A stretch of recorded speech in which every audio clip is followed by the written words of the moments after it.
Sa ngalan ng Ama at ng Anak at ng Espiritu Santo. Panginooy nagagalak sa hirang niyang mga anak. Nakatutuwang isipin kung ikaw ay mahirang din, nagpapatamis sa puso, nagpapataba ng damdamin. Sa pangyayaring ito ang ibig sabihin, ikaw ay nagawang kilalanin. Pagkatao at katangian mo ay nabigyan ng pansin.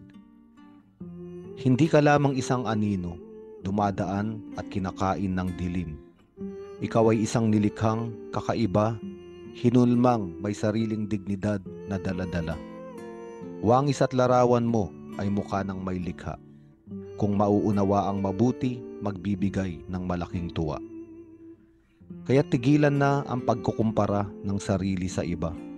Sapagkat ang mahalaga, katauhan mo ay may taglay na wala rin sa iyong kapwa. May kakayanan sila, may inaaring ganda.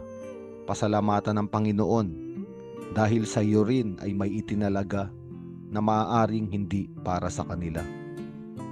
Hindi kailangang gayahin sila, ni hindi kailangang tularan katauhang nasa kanya. Lumikha ang may kapal ng espesyal na kasaysayan, nag-iisang katauhan na tanging sa iyo lamang.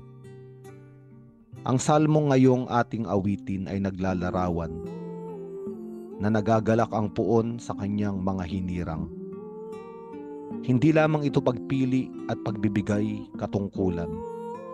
Noong ikaw at ako ay hirangin, tayo'y ginawa niya at inaring mga anak kailanman.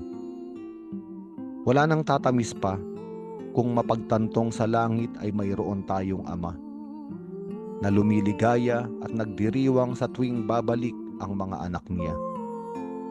Walang ibang paraan upang makilala ang ating katauhan. Nag-iisa lamang ito at ito'y kung ang Diyos ay matagpuan. Kanyang ipaliliwanag mga bagay na di maintindihan. Kanyang sasagutin mga katanungang ang sagot ay hindi natin alam. Tulad ng mga magulang, ang Panginooy hindi nagkukulang sa pag-aalala para sa mga anak niya.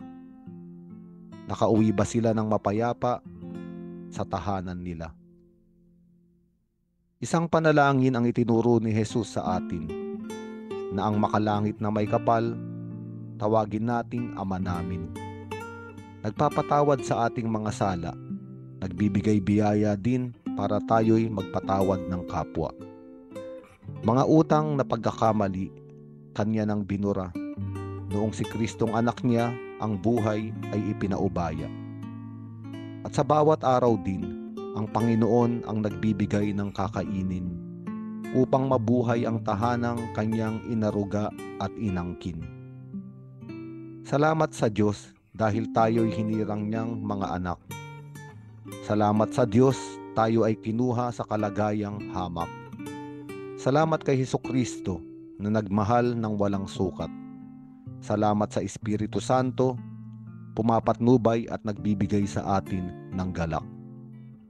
Luwalhati sa Ama at sa Anak at sa Espiritu Santo, kapara noong sa unang-una, ngayon at magpakailanman at magpasawalang hanggan. Amen.